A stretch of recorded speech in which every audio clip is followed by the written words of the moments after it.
Episode 3 of the Santana Moss Show podcast. Feels good, Tana. 3 Feels in. great, man. Can you believe it? I can't believe it, but I got my boy here, so I'm mad because it's the third show and I'm just getting called up.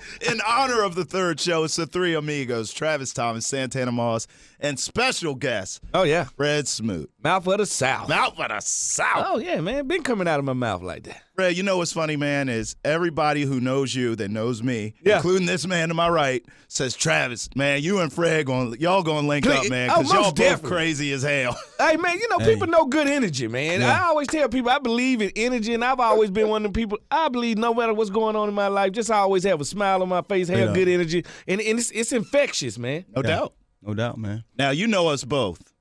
Now we linked up. What you thinking? We here. I mean, we said our third show, we got to Yes. get a guest. Who's better than Fred Smoot? Nobody. And I say, I got to have my boy on here. I told Fred as teammates, must see TV. He's somebody that need to be on somebody's show. Yes. Somebody, whether it's a TV show, radio show, he need to be heard. And he's one of those guys, man, since we've been, journeying outside this game, as retirees, I've loved listening to him, man. Just the knowledge he have for the game. Just listening to him for whatever come out of his mouth, regardless of what it is, man. He going to give you one of those chuckles, and I'm glad to have him on our show, man. Appreciate you, brother. Always, anytime, brother. Anytime I got a chance to talk trash, I'm with it, brother. Let's get the job done. Well, without further ado, let's get it popping then, man. I mean, obviously, Redskins fans have seen you and heard you around, but catch us up since your playing days have been over. What you been up Oh to? man, I'm like Iron Man. I'm like a playboy philanthropist. I'm like Tony all over the Stark. place. Oh, most definitely. Starkville. Tony Stark. At the end of the day, man, just enjoying life. Of course, we doing all this media stuff. I guess after the divorce from football, I guess the good thing is I still got a side girl on the side that keeps me into football, and that's what the media does. TV, radio, still let you be a part of football, but then you also understand that your words can affect people's careers, I think that's the give and take part of it. So on one side, I try to stay true to who I am and tell the truth about whoever I'm talking about, No doubt. but then I show that respect to the players and not try to shoot them down, No doubt. And that's true. And that's one of the things I like about both of you, to be honest, because as Tanner's friend from this, I've seen that part of him where he's keeping it real. He's saying what's in his heart, and they want to take it and run with it, making a big thing. You got to make some noise, though. But he was being honest, Fred. He'll tell you. I called him the next day like, that's what you That's do. what you got to do. And one of the things about it, though, you always respectful first. So with anything that will come out of our mouth, we're going to definitely think about it. You're definitely going to be cautious of what you're saying because we were once in those locker rooms together, regardless if I liked you or not,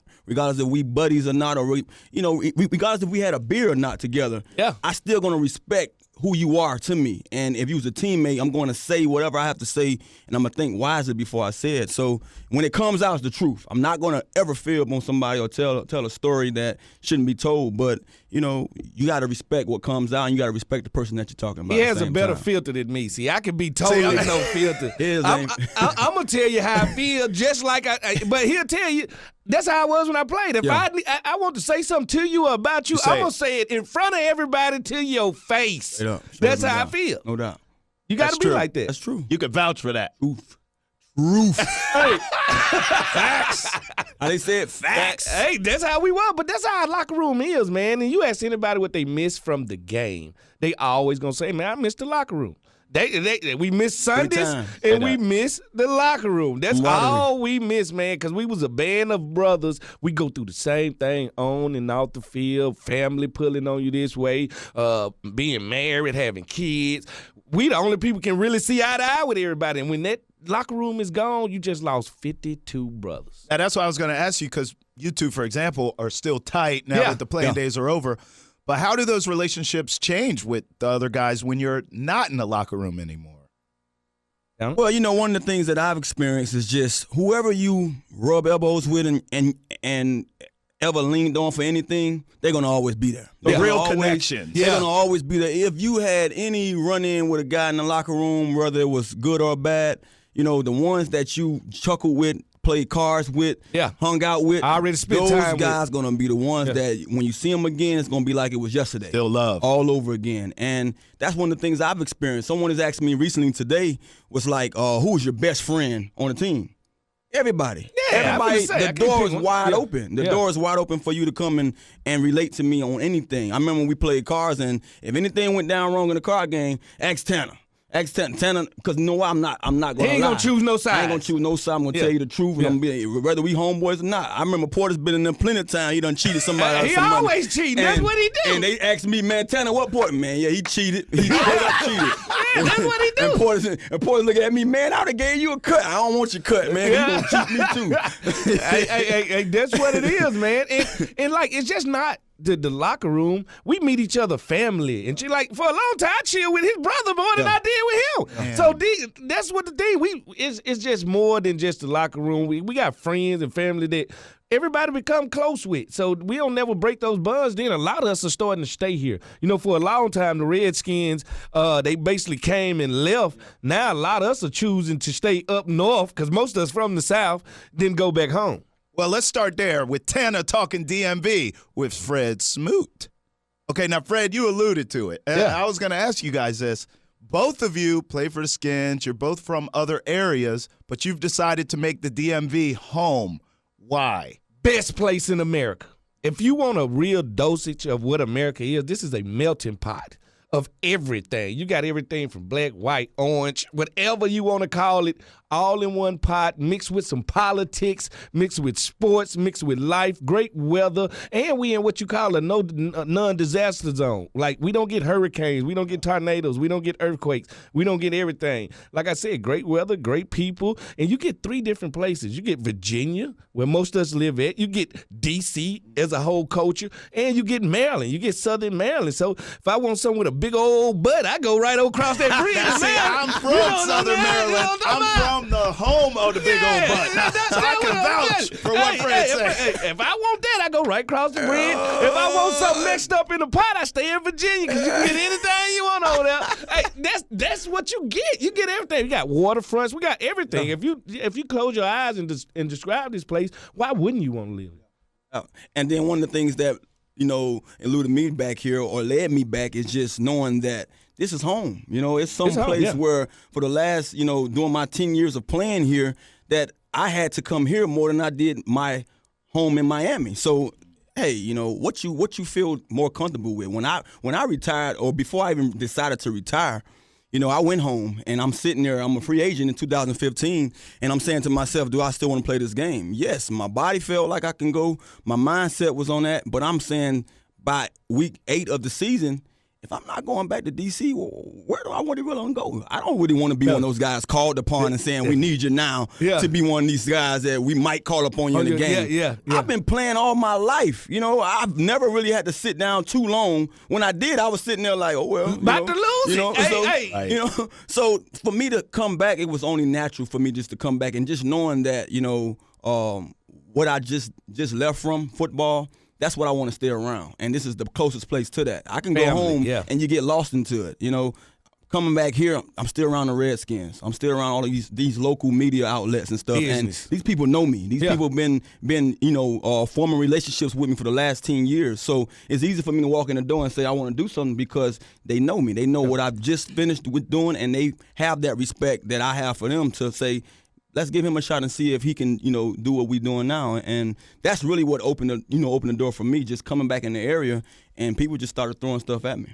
Sitting here with 2 great former Redskins players can only mean one thing. Time for Santana's State of the Skins with Fred Smoot. All right, Smooty, let's start here. The Redskins. The Redskins, since you've been gone. Yes. Put it all on a bow for me. Yeah. Basically, we've been in a state of flux, man. The one thing that always hurts us is constant change. Let me tell you something about football players. We are creatures of habit. You give us the same thing, and I'll show you a winner. It's always been Tom Brady and Bill Belichick, no change. All right, listen to me. When you have those structures, players can perform better. Like, that's why I tell people, just because you're great at this team, that don't mean you'll come as a free agent and be great with this team. You can't play everywhere. Like, I was not as good as a Viking as I was a Redskin because of simply I felt more comfortable here.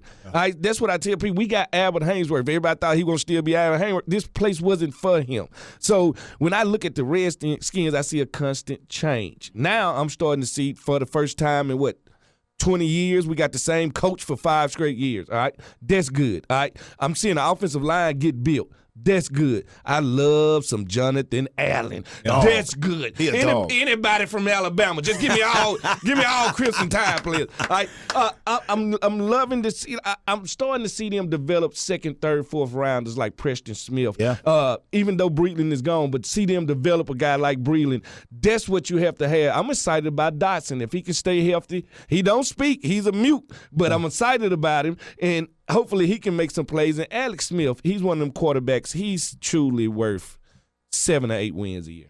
Wow. I'm just telling you this. Because the one thing he won't do is lose you games. Yeah. All right? He ain't going to lose you no game. I hate playing against quarterbacks like that. They stingy. All right? They don't like to give players like me a chance to make no play. They're not going to take chances. Yeah, man. And right when you think they're not going to take a chance, he beats you deep. See, that's one of them quarterbacks you got to have that's going to settle the team down. He's unlike Kirk. Kirk out there, a true fourth quarter stat hound, trying to make sure he get his paper, which he did. He got that bread and that butter. Yes, he did. But you know what you was getting with him. Now with a guy like Alex Smith, I think he's going to really calm down the locker room, and they're going to believe they can win going into every game. Y'all got to disagree on something because you feel the exact same way as this brother. You know what? I honestly do feel the same way. I feel that we just started getting back to what, football teams are, how you supposed to build a football team. Right. And you have to give some of that credit to Scott.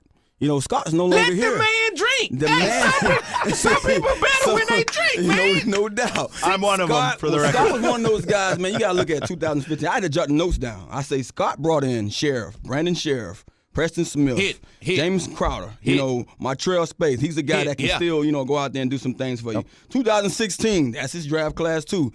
Josh Doxson. Cravens, Tua Cravens no longer here. He went crazy. Kendall Fuller would have been a great Redskin. He was the best cornerback on this team. Sure was. We just got last 2 years. years. But that's a great player. And then you have guys like Matt Ioannidis. All those guys. Then 2017. Now listen, 2017, Scott wasn't here. But these are his guys. Jonathan Allen, Samaje Perine, Monte Nicholson, Ryan Anderson. Yeah. All these guys was guys that he had on his chart. He had on his board. Right. So when you look at building a team, I feel that regardless of who got the job right now, because it's going to be in somebody's hands to make a difference, take a page out of his book and say, let's build on what we build, what he started. He started something with getting those guys in there, getting a core of guys that can help us win games. And I've been talking about it with Fred. I talked about it with anybody who I got on the phone with or TV with. When you build within, when you build on that core, we talk about all the time, that defense line, that offensive line. Trenches. You give everybody else a chance to be successful. I can be great. You give everybody else a chance to be successful. So if so many other teams do it, why can't we? And I think that's what we have to get to. When it comes time to pick our 13th pick, if we ain't trading that thing for something, we better get somebody in that core that can help us throughout the season, the long haul with the guys that we have, or we have skill guys. Why build on the skill guys when you can find a skill guy? You can find a diamond in the rough out there. Right. It's always we always spending money on skill guys when we got to spend that money in that core. And if you get those guys, and I think Scott was going that direction. He was building those trenches up, that offense and defensive line, that those linebackers, that front seven on the defensive side. Period. He was building in that direction because he knew that at the end of the day, it didn't matter who I have back there in the secondary. It don't matter who the 20s are. Yes, I do have a dog back there, but it don't matter if we had Norman back there or not.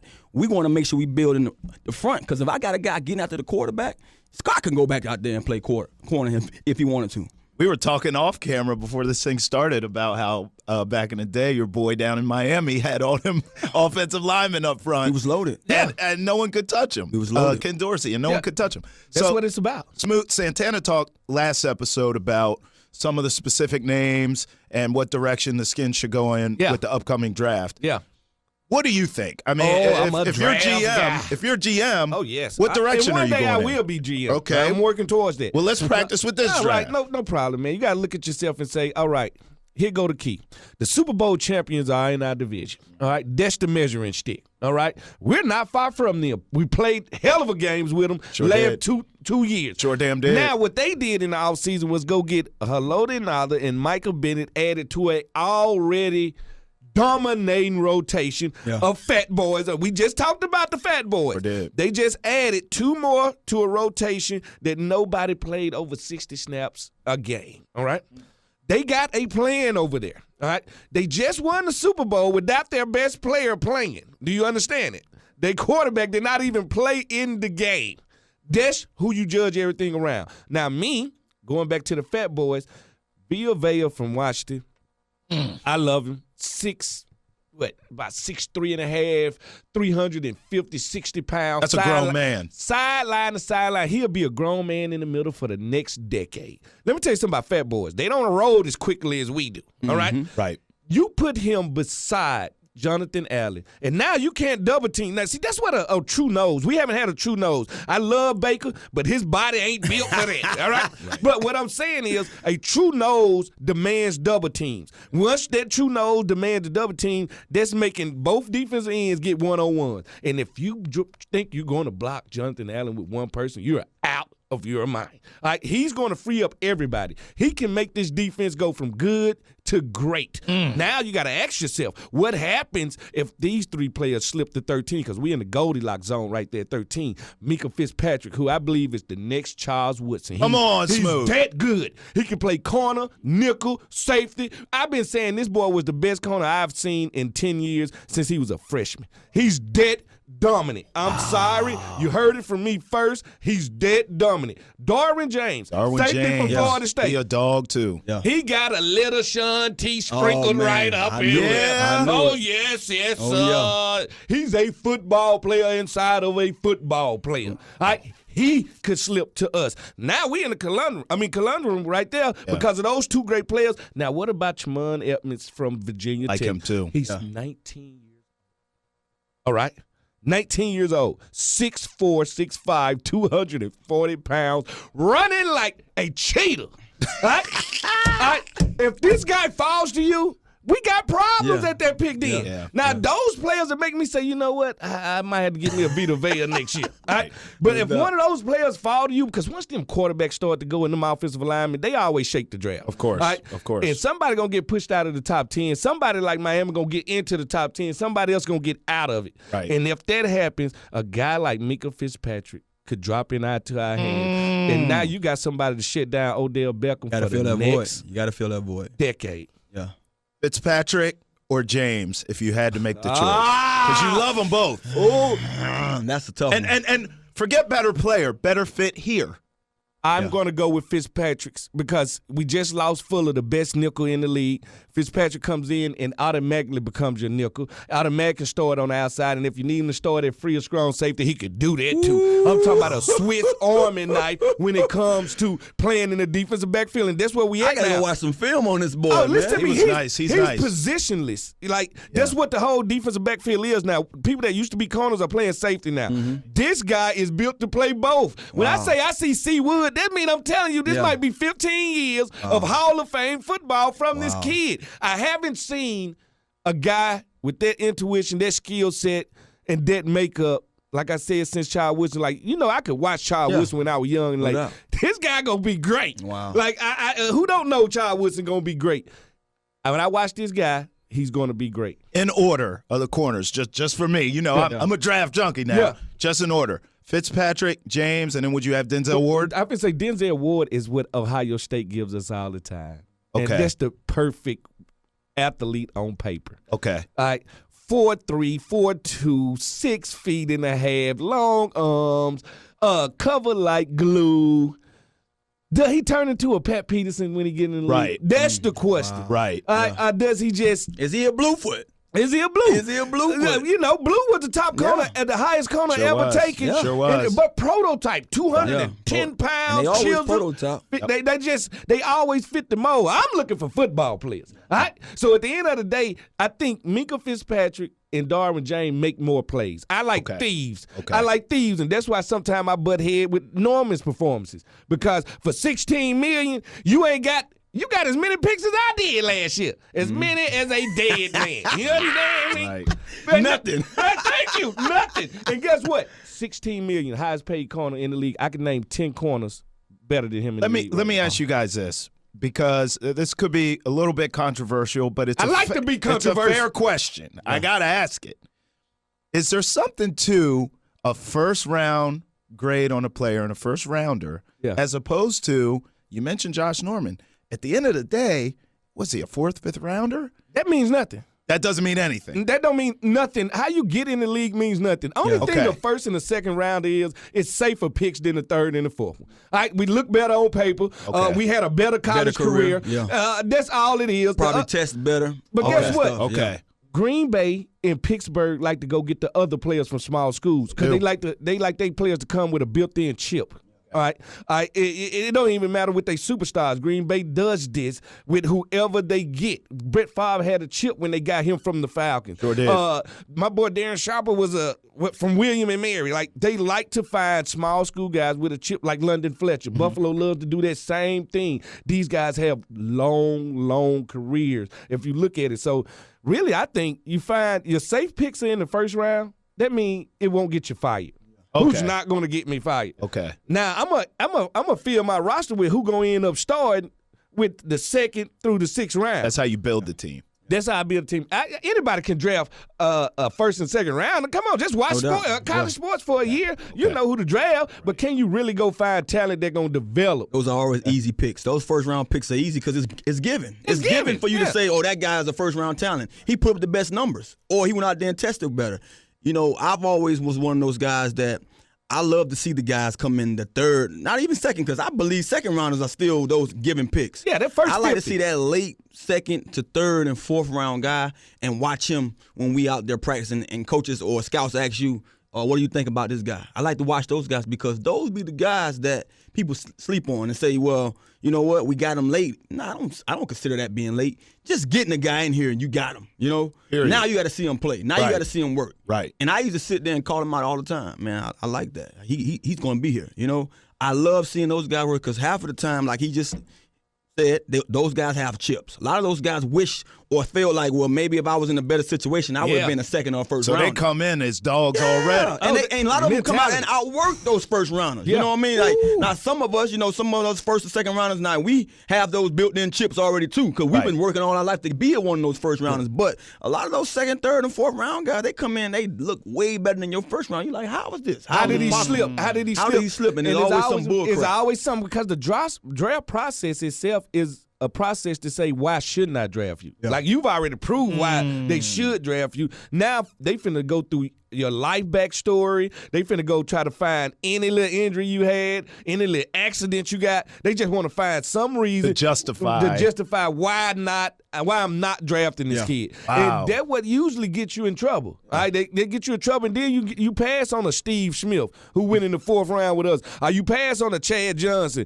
You pass on some of these guys that turn out to be 10, 12, 13-year pros and Pro Bowlers because, like I said, some GMs get in their own way. And that's something that we said Scott McCloughan didn't do. That's why I said, let the man drink. Some people, hey, at the end of the day, some people are savants and they better when you drink. Get the man an Uber to work every damn day. Let the man drink and let him continue to build his team. And let him build his team because we are in a division where Dallas has a young core. All right.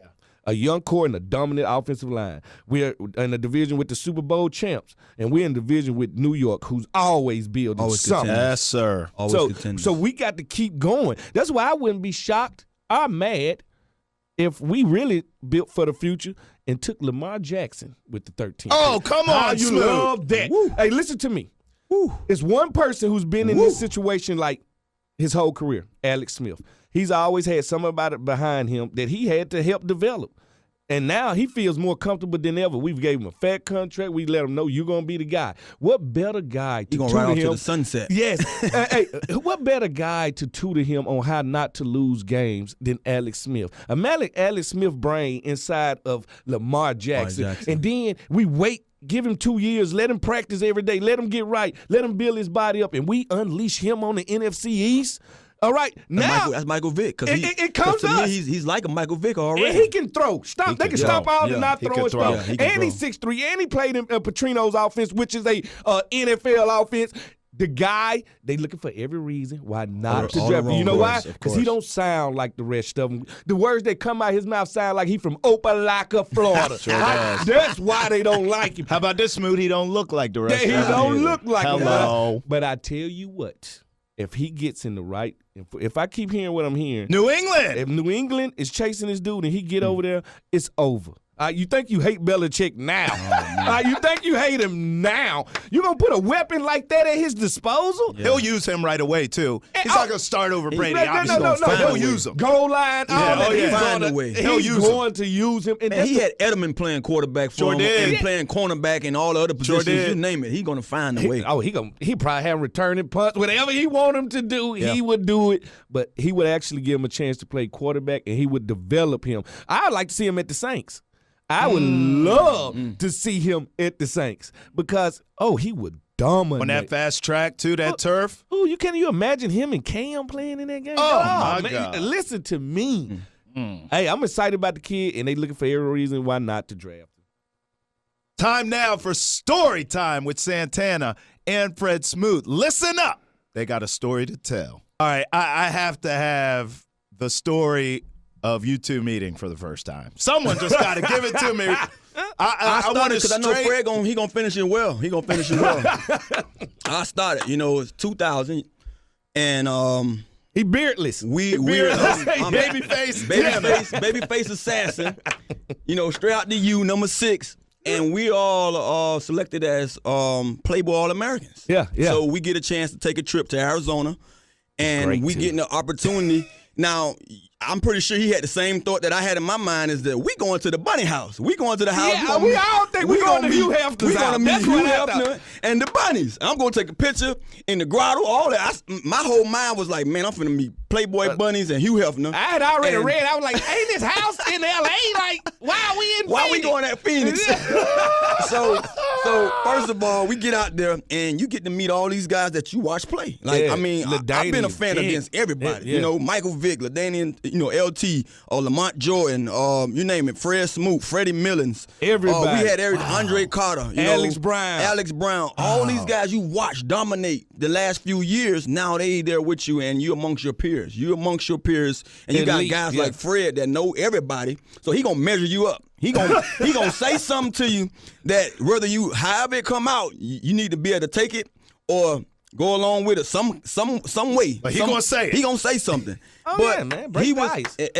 And that was my introduction to Fred. Like when Fred opened his mouth, I knew just then and there, it's something special about this dude, man. I watched him play, but just to hear him talk and didn't care about what he said to nobody. And I appreciate it. But one of the stories I want to tell, I'm not sure if Fred remember this. Fred, do you remember? They gave us itinerary. And our itinerary talk about whitewater rafting, this and that. And the next morning, I opened my door wide. To let everybody know who walked past. I was the first room. So everybody gonna post up. And everybody walking by, they like, Tanner, you ain't getting, man, I'm not going to nobody whitewater rafting. Nothing. He from Miami. You can't get him on no water. I ain't going whitewater rafting with nobody. I came here to come back home. I just had a son. I'm going back home, man. And it was funny because I think guys were looking for somebody to say they weren't doing. One person to stand up for our rights. And before you know it, everybody else doing the swinging open like with 10 of them staying in. And before that picture, the picture was later on that evening. Before that picture, we went to order in. They told us we can order room service. The wrong thing you can tell a 19, 20-year-old that we can order anything we want. We ordered every bottle of Cristal. Them things was coming out. We were sitting in that thing before. Hey, I already knew. You can look at the picture. You look at my face on that picture. We are wasted. We are wasted. I say, man, I got to get my act right, man. I was eating chips and crackers trying to make sure I could calm down. The picture with crumbs on his face. Hey, listen to me. It was a good time, man. Finish it up, Fred. I know you got something good to tell. Not only we got all the doors up, we ordering Cristal, we got shrimp, and I got iodine poison.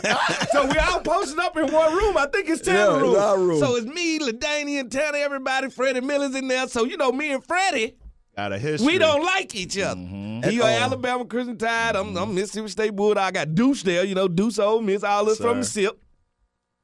So we in there talking because, we, like he said, we measuring each other up and stuff.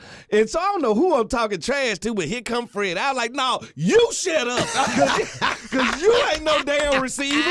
You don't run no routes. And out of all us, you going to be in the league the shortest. Watch what I tell you. Just totally ripping them apart. So we going back and forth. And I think I was talking trash to Jamal Fletcher.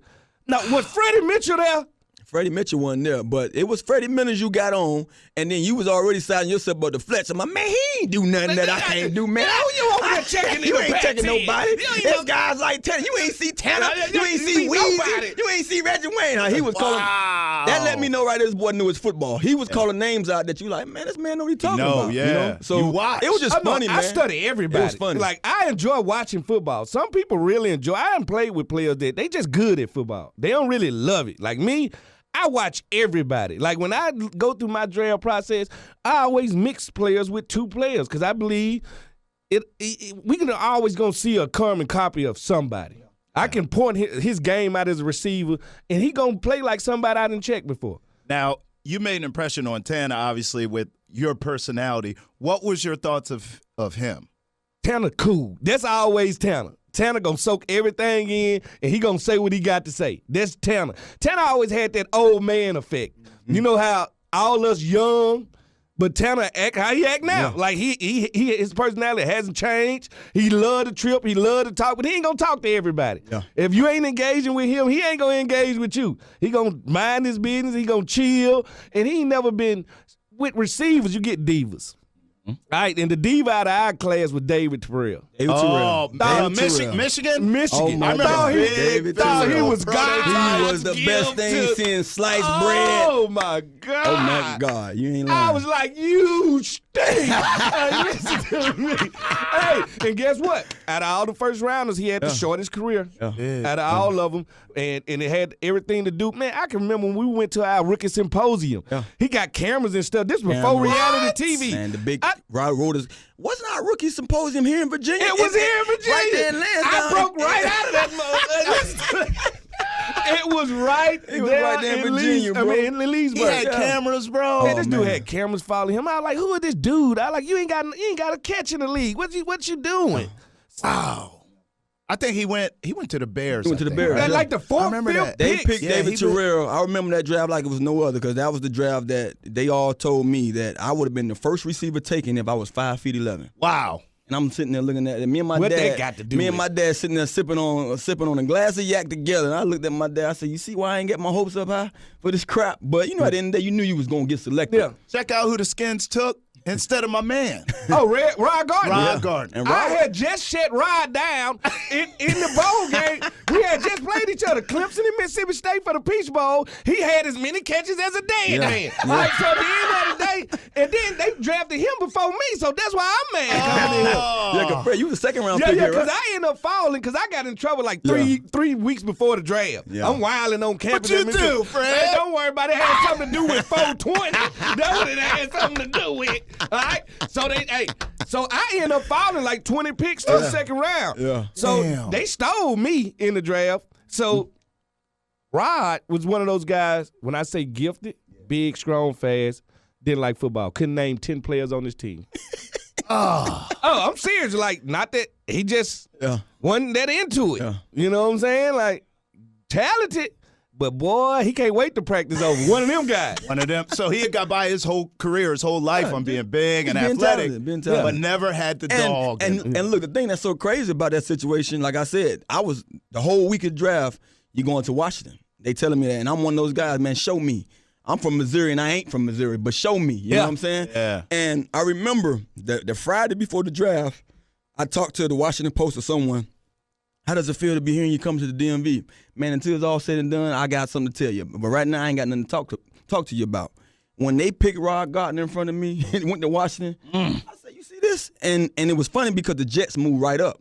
And, you know, a small story to all that, every year, you know, when I was with the Jets for 4 years, we got a guy, what the guy name is, Lockett. Lockett was over here playing with you guys. Yeah, Lockett played with me. Lockett came over there and said, hey, bro, do you know that Dan Snyder was hot with Schotten? I think it was Schottenheimer. Schottenheimer and Dan Snyder had a feud because Dan Snyder wanted you instead of Rod Gardner, and Schottenheimer wanted a bigger receiver. And he said every year Dan would come in there and talk to us about trading for you, and the Jets were saying no. The year that Dan didn't try to come trade for me, that's the year I came. And Dan says impossible. I'm gonna get him because he just led the team again in yards, catches. It's impossible. And look how it happened. Well, it's two players Dan always wanted, and it was Tanner and it was D Hall.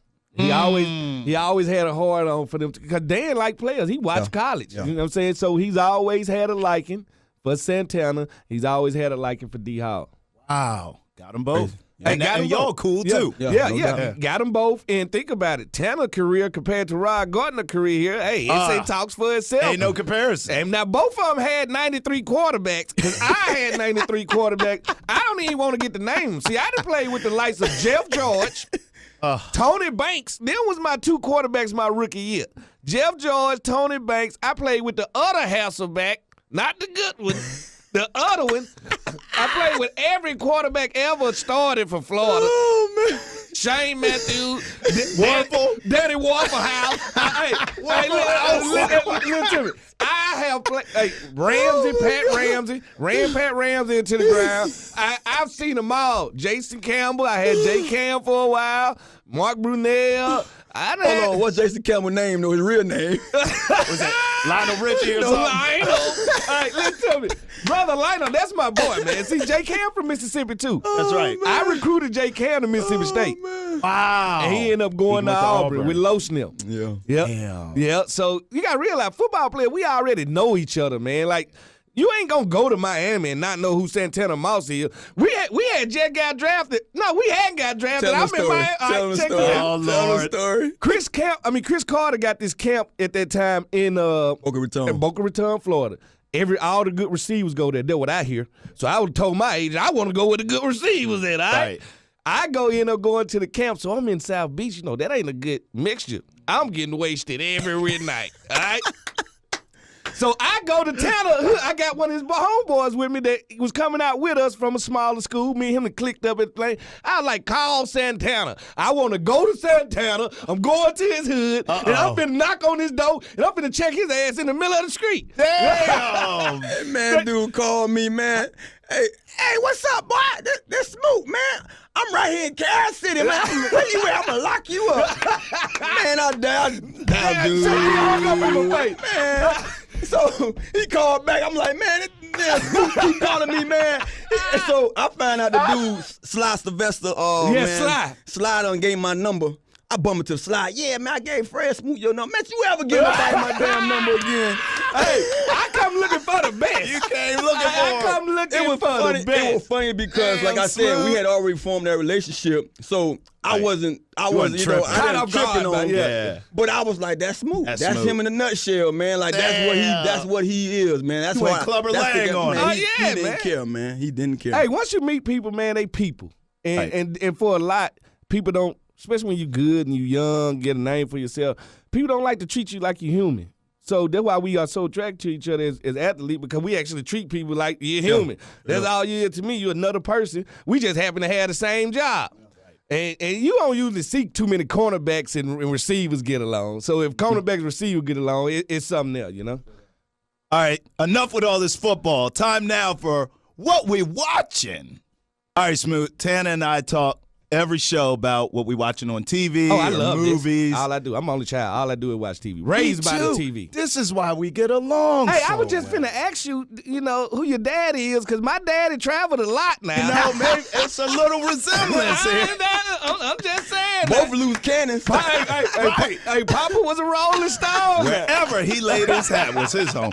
So what you watching, man? Man, listen to me. I am consumed with Game of Thrones. All right? Man, yeah. I am consumed. I am the bastard from the north, Fred Snow. All right? Fred Snow. Yeah. Listen to me. When I say the best show ever, wow, I think it's the best show ever. I've never been caught up in a show like this. You can fall in love with 10 different characters. It's 10 different storylines. I just think it's deep, and now they keep pushing it back. It's like crack. I'm about to lose my mind. I need another hit. You need it. Where them thrones? I need that fix. Hey, listen to me. I need my dragons. Please, man, I'd do anything. Hey, I be out here selling individual socks just for a little Game of Thrones. You know what I'm talking about? Listen, I love Game of Thrones. I like Westworld. Have you got into Westworld? Yep. New episode came out Sunday. Yep. What you think about it? I didn't like it. You didn't?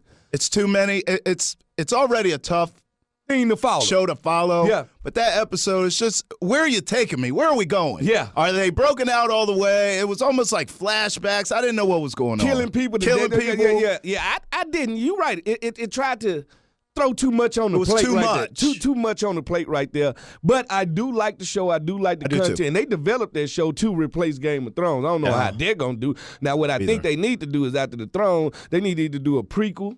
Yeah. Or what happened with the old family, one afterwards. But they cannot kill. How about a movie? Game of Thrones movie. Yeah, no, leave it out. Yeah, you can't tell that story in 2 hours. Okay. Because I hear the last 6 episodes supposed to be an hour and a half plus themselves. Wow. I just caught up on everything last year. Like I went through a whole month and just watched Game of Thrones like either once or twice. You didn't leave your house. And it was like, bro, y'all did not tell me this thing was like this. Talking about the winter is coming. Yeah, I'm sitting there every day. I literally wouldn't open my blinds in my house. I would get up, man, I ain't had nothing to do. I'm going to sit here. I do my little workout, have my little lunch. Have a robe on for 10 on days. the couch, Dang. bundled up, watching Game of Thrones. So Who your favorite character? Because a lot of people like the Night King. Like, I ain't never had a villain not say one word. And I'm intimidated, man. by You know what? You know what? I don't know them all by name because names always get me. I know them all, but I know Jon Snow. Hey, the bastard. Hey, I know John and him and homegirl with Khaleesi. the blonde hair, right? Yeah, Khaleesi, yeah. She's a bad. Them dragons control alone. the dragons, right? Them dragons alone make her bad, boy. And I knew it was something about her when they first kidnapped her. Her brother first sold her to the people. Yeah. I said something special about her, and I just had got into the show. Yeah. I said something about her, and to see everything form the way it has, man, and see her be, who she is. The Night King got a dragon now, and it's that's a big ugly dude. The Night King got the dragon now. Now he believed. I mean, the blue dragon, the blue ice. okay. So now he got a dragon. He got 3 giants because he killed them too. Killed them giants. He got bears. He got wolves, and they Euron Greyjoy. They think he gone running from him, but he actually gone to get the Golden Company for Cersei. See, they ain't had the Golden Company in here. That's the hired people. They got big elephants. See, I know all the stories. See, now you guys are speaking a foreign language to me, so I'm going to bring it back to a show. I want to put you on, unless you're watching it. Right. As a business guy, I told Tana about Billions. this. Billions. I'm Axelrod. You know that. I mean, come on, man. That's the show, Smoot. I love it. I still ain't check it out yet. To me, that show's better than Westworld. I can see that. because Billions keep you at the edge of your seat. Sir. And this last episode, now, because he's been letting the woman with the shaved head, Sinead O'Connor. Yeah. He's been letting Sinead O'Connor run that thing. And, she just hooked up with old boy. That was crazy. That was the unsexiest sex scene it was. I think I've ever seen in How my about life. their dirty talk was during the little geek game they was playing. That was crazy. What He was is like, you this? all in? She was like, all my cards? He was like, yeah. And the next thing you know, that's all you heard right there. Yeah, I didn't know what was going on in there. He said, all my cars. Smack. It was the All you most heard. intelligent, sexy conversation I've ever heard in my life. That's the show, Tanner. You need to get I on gotta that, get on bro. it, man. I gotta get on it. Look, I love X. X got an edge, man. And He does. He's a lovable bad guy. Yes. You root for him. You gotta root for You him. root for him. Now, I'm going to say this before we move on about rooting for bad guys because it just came in my mind. I liked it. I want to tell y'all a story from Black Panther. So I went and saw the movie, right? This was a month ago. You ain't seen it yet? Come on, I done seen Black Panther All right. 5 times. You saw it, right? I'm Yeah. from All right. Wakanda. Mississippi, Wakanda, same thing. Shout out to Wakanda, Mississippi, in the you house already know, from right, the set. Right there by Nashville. So I want to get y'all take on this. I was the only dude in the theater who laughed when old boy threw Black Panther off the damn waterfall when they fought. I laughed my ass off. I laughed too. Because I like Killmonger. He's like a lovable bad guy. Yeah. Yes, he is Definitely a lovable lovable guy. guy. He stands for something. Yeah. Right. He totally stands for something. I totally understand what you're saying, but I like T'Challa now. T'Challa. That's he's the movie. guy. Yeah, He's the guy. movie. He's the and movie. now that Avenger comes out Yes, Thursday night. Friday. Oh no, I go see Thursday early. see everything You gonna Thursday see it early. night. No doubt. Listen He to going to be dressed up. I'm gonna be in there looking like Tony Stark and everything. Listen to me. I love the Marvel universe. Like I love watching it, and it's a lot of fighting scenes that's in Wakanda. All right, so you got to realize Bucky is in Wakanda now. He got a new arm. Yeah, he was getting worked so they on. they getting worked him. on. That's right. So everybody's there. Captain America's there, but he ain't Captain America no more. He no man. Right. He done switched over. Oh, listen to me. I know it all. He love this stuff, listen bro. to me. I can't wait till Thursday night. Most anticipated movie of the year. This is how you know only children. He had all the comic books. Oh, so listen did to me. I. I had all the comic books ready, and now to see it come together on the screen is something, totally different. Then I get to share with my son, just like Tanner was raising his son. See, I got to give it up for the single dads out there. Fury, a.k.a. Furious Styles. I'm Trey Daddy. So I got my 13-year-old, and we can't wait for days like this. So we go. Take movies out and stuff. Go to the movies, man, chill. Now, Tanner was a Superman guy. Who's your favorite superhero? You know what? I'm a big Thor guy who don't want to be a god. Yeah. Right. But when it comes down to it, I just rather be the rich regular guy like Starks. Iron Man. Yep. Hey, Tony Stark is the boy because I like people with a sense of humor. So I like to be a wisecracking asshole, right? Which I love wisecracking assholes. Right, so right. I'll be Tony Stark, man. I'm a Frank Castle guy, Punisher. Come on, man. You all to the side right there. Man. See, you like somebody with pain and hurt inside of. Baby. That's too much for me. But he bring it too now. He'll bring that pain and that hurt. Oh, I understand. But I'd rather be Bruce Wayne Tony Stark. Tony Stark. Money, smooth. I do everything because I get to still live a regular life. Yeah. But if I got to really be one, I love some Deadpool now. Oh, yeah. That's a wisecrack. And it's coming out, too. Two is coming out. Yeah. It's him and, what's the Cable? Cable. Cable will be in this one. Yeah. Cable's a badass, yes, too, he is. man. And this is the first time they bringing him to the screen, so it all works. All right, well, this is about to be very entertaining. Finish the sentence with Santana and Fred. We'll take turns here. Fred, you're the guest, so you'll go first. All right. Take off. Well, all right. I have a inclination that you're probably the answer to this question to a lot of people, so I ask it to you. The funniest teammate I ever had was... Wow, I hate to talk in third person, but it could be me. Let me see who did I have fun with. Who was just Robert Roy. Yeah. Oh yeah. Hey, me and Robert Roy used to literally sit by the shower. Robert was a fool, man. He was a fool. Hey, we used to sit by the shower and wait for people to come out, and we dog every last person to come out the shower. Talk about how bad built they is. And we used to have this thing called a dead man suit contest. Oh, man, the dead man suit. Because you can get black men money, but you can't take them out the ghetto. That's all I'm going to tell you. So every time before we had to get on the road, we got to wear suits. Right. So I literally just sit and look around. Everybody. Who wins the game? I got people coming up to me, man, how this suit. So I get a dead man suit award out when we get on the plane. It hurts people's feelings. Like, you never seen big guys with these type of egos hurting until you tell them they suit ugly. Oh, my God. Santana. I ain't got to say nothing. My funniest teammate been Fred. And I'm going to tell a story. The funniest thing he ever done beyond all the other funny moments I done shared with him is when Jason Campbell wore some wrestling draws. Oh, yeah. He wore some Ric Flair. Nature boy. Fred was in there going in. So I'm going to my locker, and all you can do is you can hear Fred outside the locker room going on. Oh, our fearless leader, he wore some hacksaw Jim Duggan's draws. We know we gonna go on a trip. We know we losing this week.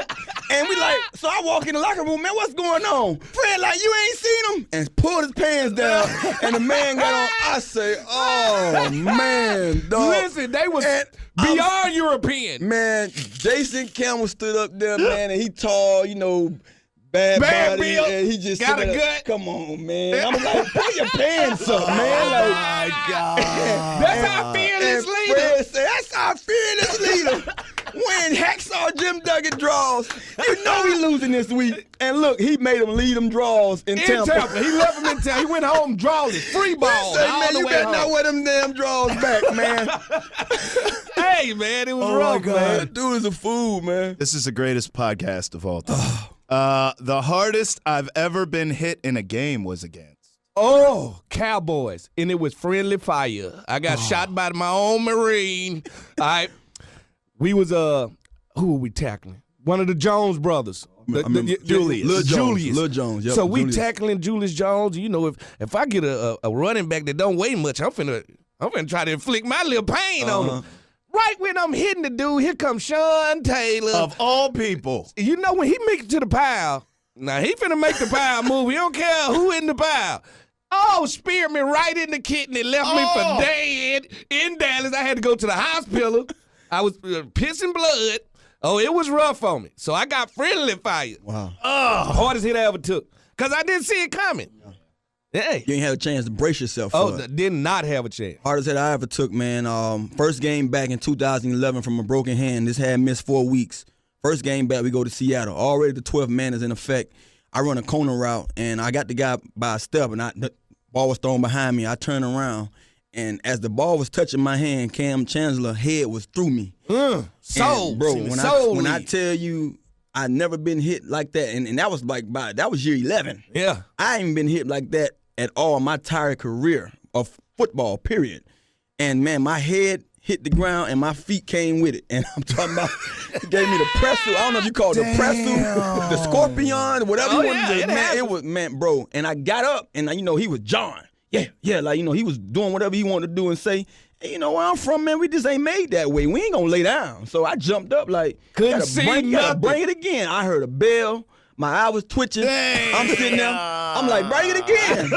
I'm walking back to the I'm walking back to the huddle. I'm walking back to the huddle. I can just see everybody like, you good, Tanner? I'm hitting the right side of my helmet trying to make the left side stop. And I remember getting the huddle and they said break. I'm like, man, I ain't hear nothing but break. And I line back up and I'm like, boy, I'm just finna jog off. And if I see the run come my way, I'm gonna block. If I see him drop back 3 steps, I'm gonna run any kind of route. But that was the hardest I got hit. But I didn't leave the game. I made sure I let him know, bro, you ain't phased me. And then after the game, I went and he came to me. All right, Moss, boy, I tried to kill you. You did, but I want to show you. Yes, sir. Hey, it's hard out there, man. It's a gladiator sport, man. No doubt. Cam Chancellor and Sean Taylor, 2 hard hitters, no question about that. My favorite coach I ever played for was. Can I have 2? Can I have 1 point, a 1A and a 1B? Sure. My favorite coach of all time is the Joseph Gibbs. All right, Coach Gibbs got this granddad effect, and I was one of the few people why we used to be in scratching line. I'm talking shit to Joe. Like I talked about Joe Gibbs every day almost. It didn't matter to me. All right? But man, just warmth. Like, you don't usually get that. Usually with coaches, man, it's just all business. You a player. We gonna use you. It's over.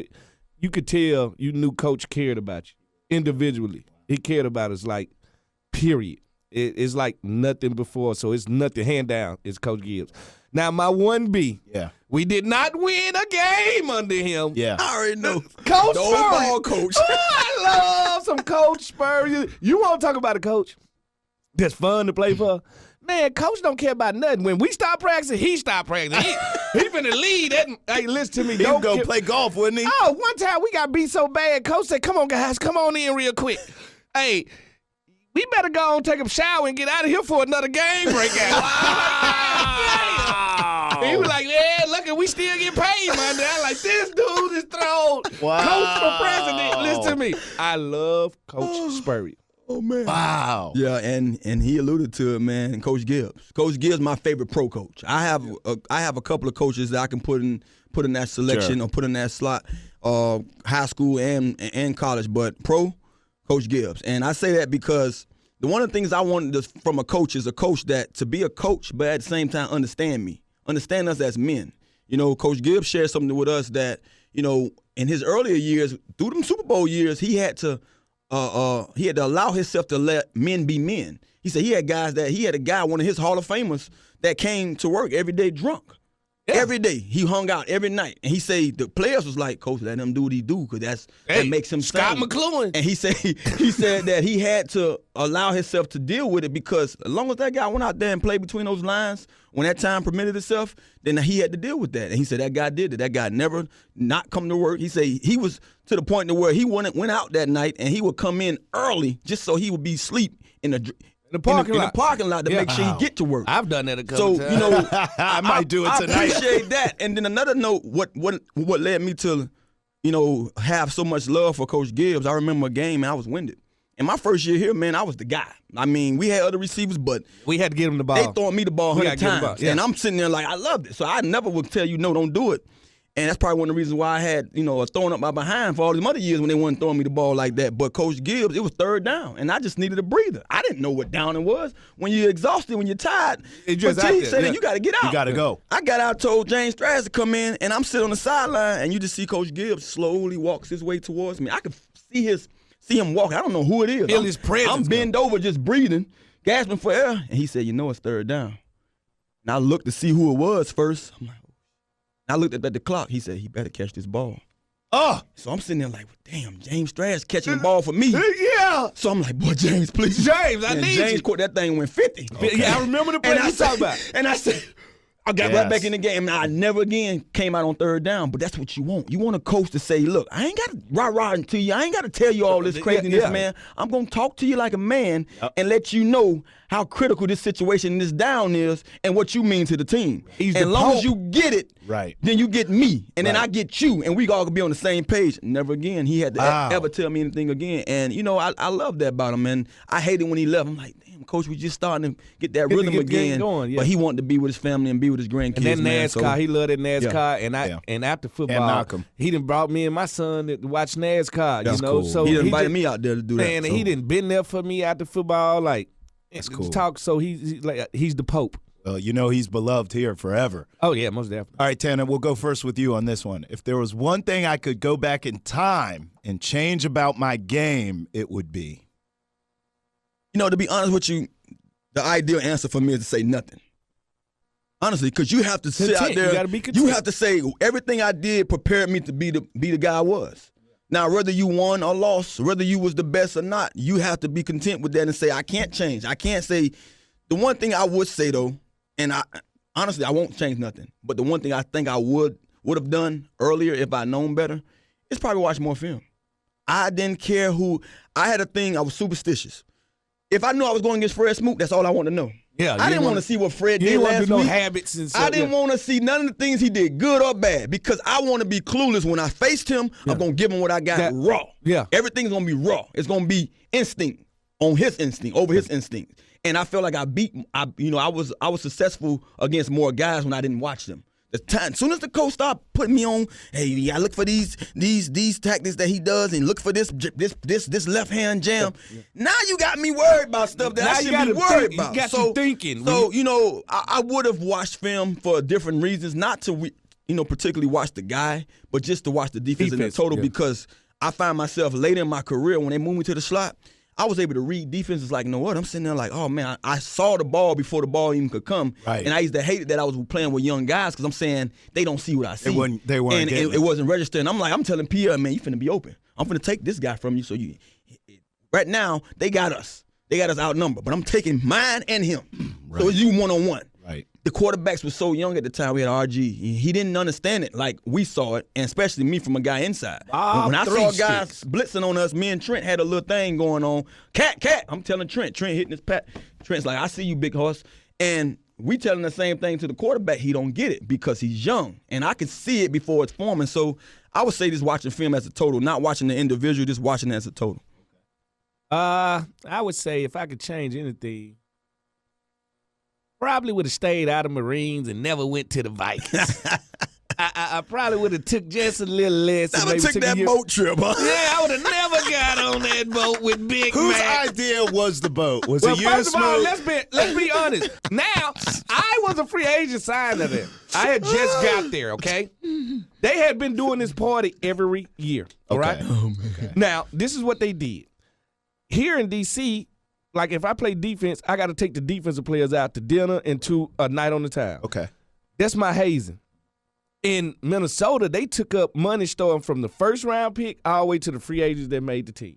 All right, when we took up the money, we had 2 first-round picks that year. We had $80,000 of one party. All right. People don't know who Big Mac is, but Big Mac know everybody. When it comes to women in the world, hey, when I say women, I mean women. All right? Right. So one night, one party, the building that they usually throw the party at closed like a month before it. So then they like, all right, this is where Fred Smoot got through under the bus. Hey, man, well, we should throw the party. I'm like, you ain't throwing it at my house. So we made it clear. So I like, man, it's the home of 10,000 lakes. How about we throw it on a yacht? There you go. And this is what I did. I got on the phone, called the yacht, come and say, hey, we need y'all 2 biggest yachts. That's all I did. That's all I did. But they blame you for the mastermind. And now I'm the mastermind. Right. You was the mastermind. But with the $80,000, what we did was flew in the 10 best scripters from every city in America. Woo! And when we finished, it was like 65 of them, 67 of them. Woo! And when I say Made that thing tsunami. Woo! Oh, and see, people just like to talk about the party. They was there for 3 days. Damn, Smoot. Damn. Yes, sir. Lord have mercy. You need a tetanus shot after that weekend. Yes, sir. I need a shower just hearing about it. Hey, now, You just felt creepy. It's like your hair just rose up on you. Woke up with a wingworm. You know? Hey, if all you guys are ringworm, you thank You was healthy. The way, Smoot, we'll start with you on that note. The way football is played nowadays makes me feel Cheated. Listen to me. In my day, you hear me? Now I know I'm old. Back in my day, first of all, they weren't passing at the amount they would have. Yeah, true. This league is built for a corner like me. Yeah. All right? You A don't lot gamble. of passes. They don't like us to hit.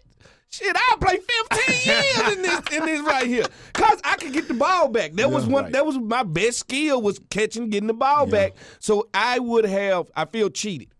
Because if the league was like this when I played, I could have pushed out at least 4 more years. damn, and that's a lot more check. Nah, just a lot more old checks too. Lit head hunted. Damn. Yeah, same thing. You know, I don't feel cheated as much because I got a chance to get a little bit of that in the late end. But I just still feel like I can play. Guys ask me to this day, telling you, look, you know, once you're out of the game for 2-3 years, no, you ain't trying to go back in there and play. So, no, I don't want to go back and play. But I do truly believe in 2014, the way we practiced, the way we did things, coaches used to tell me, you're not playing this week, so don't just chill because I'm the OG of the team. And they feel like they was already giving me the raw end of the stick, you know, up the you know what. So they didn't want me to go scout team. No, I'm going to scout team because I'm going to show your number ones up that I should be out here playing. Yep. And I showed every defensive coordinator and every defensive coach, like, man, this is what I can give y'all still to this day. So just allow me to go out there and do what I did against those ones. I was like showing them, like, this is all we doing. Practicing was my thing. I felt like that's what made me better on Sundays anyway.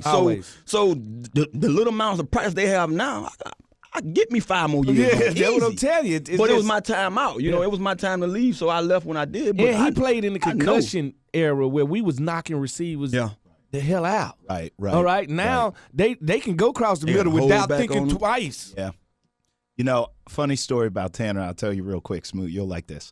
So we covered Arena League football together last season. All right, cool. First game, Smoot.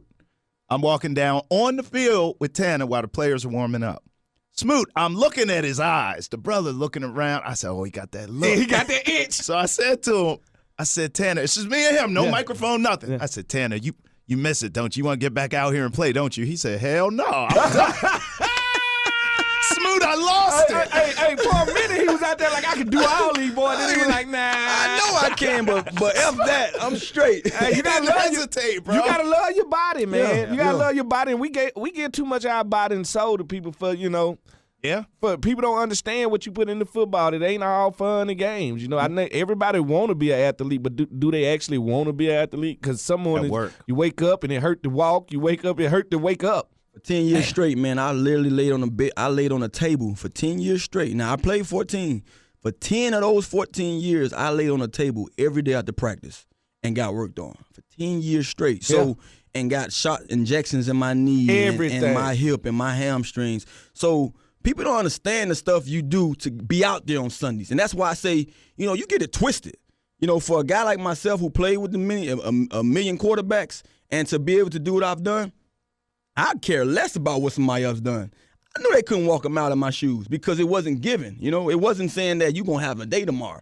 I was literally out there grinding because my homeboys was balling. Oh, I got to get close to what Reggie got. I got to get close to what Andre got. I care less about nobody else. The brothers that I gained and found in college, Andre and Reggie Wayne, we motivated each other. I'm pretty sure that when they called me and saw what I did or whatever, man, we motivated each other. So I was always motivated by seeing those guys have, you know, great quarterbacks or great opportunities. And my offenses wasn't the same as theirs. We was run-oriented. We had Clinton, you know, we had, you know, Alfred, all those guys I had, we ran the ball Brunel first. You know what I'm saying? Throw 33 yards. You know, I've always had to grind and grit for mine. So that's why I look at it, I say, man, when I was done, that was like a knock at that door. Like, man, just sit down because you done it all. You done, even that last year when I was getting cheated from a little time, you know, I felt like I was cheated, and I say that on air. But I had to look at it and say, bro, you've been going hard for 14 years straight. This is a break for you. They want to give you a couple of $1 million to sit on your behind. I'm going to sit back here and watch these guys then, because they know what I can do. They see it every day in practice. Right. All right, the future of football is very exciting, and it's going to be here forever. Yeah. Football is as American as apple pie. Yeah. I'm sorry. I'm going to say it with them. It's promising. It's very promising because they're evolving every day. Medicine is getting to the point where yes, I'm gonna be going to get a new liver in just a little bit. It might be a new Fred Smoot out there. I mean, we gonna be able to clone guys sooner or later. So football gonna be here. They gonna find a way. This game hasn't going nowhere, and there's too many big time billionaires that's behind it. Man, these guys got so much money, man. They gonna find a way to make this thing everlasting. So hey, I just left Rome. And I just looked at the massive Coliseum. Did he just stunt on us just now? Did you? No. He gave me that already earlier before the show. No. And it was amazing. I felt a certain way as an athlete walking through that place where athletes had to literally go hand-to-hand combat with animals. Do you understand? Do you understand that thing packed with 80,000 people? And if you see this massive building, you just shocked by the architect and how was they doing this? How did they build this city and build this building? That's what football is. It's the ultimate gladiator sport. The reason we love football so much because we grow up with it in high school. Your uncle played it, this person played it. You watch it on Sundays with your family.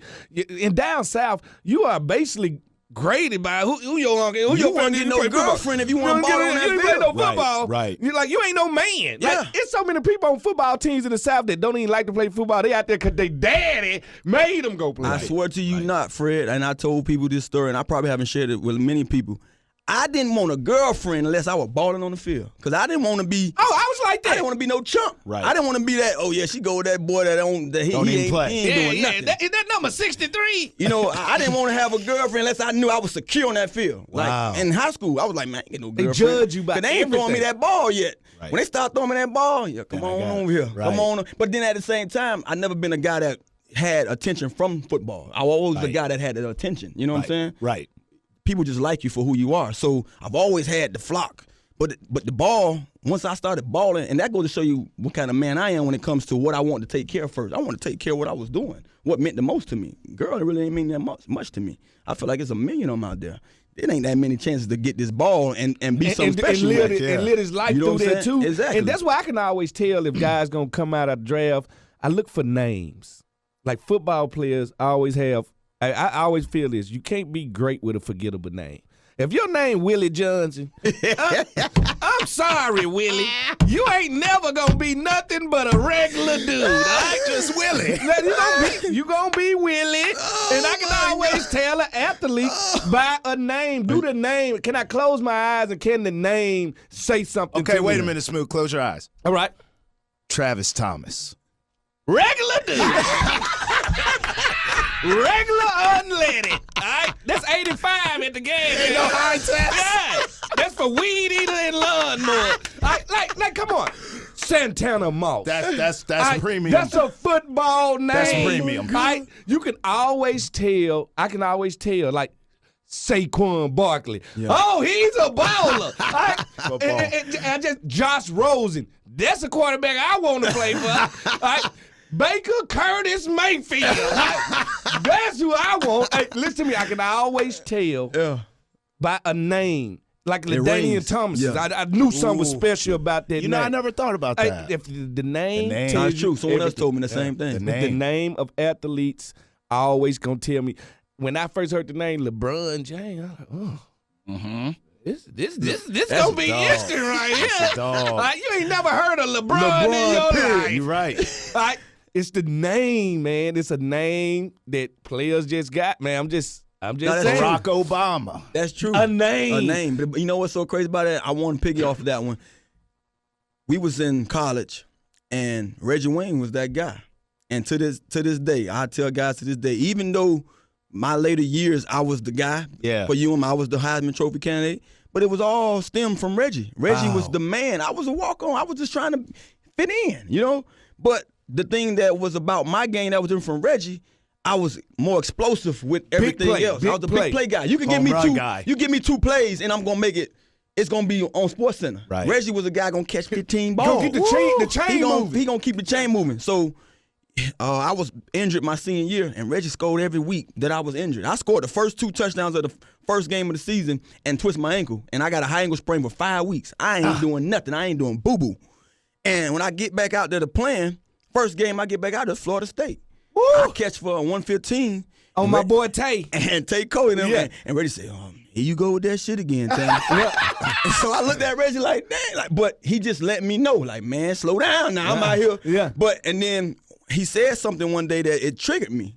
He said, bro, you got to just think about it, man. Your name says it. Santana Moss. The name. And I ain't never think about it like that. I'm just trying to, I'm trying to get in the same bubble as Reggie Wayne. That's the whole time. Like I tell guys to this day, if they had to ask me in college all over again today about who was 1 and who was 2, Reggie was 1, I was 2.